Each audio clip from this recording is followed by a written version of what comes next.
Now I would like to talk about two different things. First of all, a definition. Cofunctions are as follows. Sine of theta and cosine of theta are called cofunctions.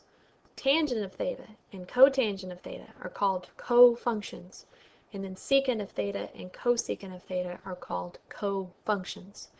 Make sure that you don't confuse these with reciprocals. In other words, what is the reciprocal of sine? The reciprocal of sine is cosecant. So you see that cofunctions and reciprocals are not the same thing. You can remember these simply by the way they're named. In other words, you have sine and then you have cosine. Now, with these definitions, this leads us to a theorem. This theorem is called the complementary angle theorem. Recall that a complementary angle are angles that add to 90 degrees. The actual theorem says that cofunctions of complementary angles are equal. Let me give you an example of what we were talking about. For example, let's say that I want to figure out the value of sine of 30 degrees. Well, I know that the complement of 30 degrees is 60 degrees. And I also know that the cofunction for sine is cosine. And so a relationship between these two would be that the sine of 30 degrees is also equal to the cosine of 60 degrees. Okay, another example. Let's say that I have been given the cotangent of 10 degrees. What's the cofunction for cotangent? The cofunction for cotangent is just tangent. What is the complement of 10 degrees? 80 degrees. And so I know that cotangent of 10 degrees is the same thing as tangent of 80 degrees. Let me do a few problems that have to do with simplifying these particular kind of questions that have to do with complementary angles, but I also want to combine some other ideas and other topics that we've learned about. So for this set of problems, my directions are going to be simplify. Okay, number one. Let's say that I need to simplify 1 plus cotangent squared of 20 degrees minus secant squared of 70 degrees. We have learned about Pythagorean theorems for trig functions. In other words, I know there's a relationship between 1 plus cotangent squared and cosecant squared. Okay? The other thing I have learned is I've learned something about cofunctions and complementary angles. You notice that the two angles that they give you here are complementary. We have 20 degrees and we have 70 degrees. Now, how in the world do I go and relate all these things together? Well, the first thing you want to do is if you notice that you have two angles that are complementary, try to change one of the angles to the other one. Okay? In doing this, you might want to go and you might want to make some changes.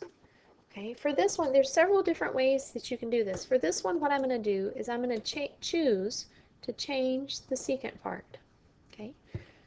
Now, what I'll do is I'll just recopy what I already have. I have 1 plus cotangent squared of 20 degrees minus, and then over here on the secant squared of 70 degrees, I can do this. Secant is the cofunction of which other trig function? Cosecant. So I'm going to rewrite this as cosecant. Now it turns out on here it's totally irrelevant as far as if this is squared or cubed or to the 5th power, whatever. You can just keep the power on your trig function. So I'm going to change secant to cosecant and I'm going to make sure it stays squared. Now because secant and cosecant are cofunctions, then the 70 degrees should change to its complement, 20 degrees. So what I've done is I've made a choice and I have said, okay, I would like all the angles to be the same angle. Because they're complementary, I can go and I can change them to that. So all my angles are now 20 degrees. And then from here, what I would like to do is I would like to use a Pythagorean theorem because I notice that there are squares on these particular trig functions. Using Pythagorean theorem, I know an identity for that piece right here. 1 plus cotangent squared of 20 degrees is equal to cosecant squared of 20 degrees. Okay, and then from above I had minus cosecant squared of 20 degrees. Well, those two trig functions are exactly the same thing, and so cosecant squared of 20 degrees minus cosecant squared of 20 degrees ends up giving me just 0. Now something to notice is if I'm going to use a Pythagorean theorem like I did where I underlined this in red, then whatever you rewrite on the second line, the angle must match. In other words, you notice that in this particular part, the angle was 20 degrees. When I rewrote using Pythagorean identity, it's also 20 degrees. The only time you can change an angle measure is if you're rewriting in terms of a cofunction. Now, one other example having to do with something like this, let me combine another cofunction problem with another identity problem. Okay, we also want to simplify this problem. We have 5 tangent of 10 degrees and then minus 3 sine of 10 degrees divided by sine of 80 degrees. All right, first of all, for this problem, a part that might jump out at you is over to the right of the 3, you have sine over sine. Now notice though, your angles are different, so those two sine values absolutely do not cancel out. Sine of 10 degrees is obviously different than sine of 80 degrees. Now using the logic I used on the problem up above, I'm going to make a choice and try to change one of the angle measures to match the other one, and I can do that since these angles are complementary. 10 and 80 are complementary. The easiest choice would be to change the sine of 80 because it's the only 80-degree measure in the problem. So I will keep everything that I have at the beginning, 5 tangent of 10 degrees minus 3. I want to keep the top as sine of 10 degrees. And then the theorem states that sine is the cofunction of cosine, so this is going to be rewritten as cosine. 80 is the complement of 10, so this would become on the bottom the cosine of 10 degrees.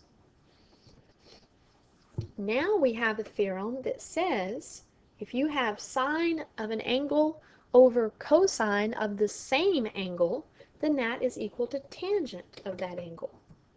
So we have 5 tangent of 10 degrees minus 3 tangent of 10 degrees. All right, from here we can think of this as combining like terms. You have 5 tangents of 10 degrees minus 3 tangents of 10 degrees. And so that makes a total of 2 tangents of 10 degrees. And that, for the time being, is as far as we can go. Okay, this concludes the lesson on complementary angles and simplifying identities.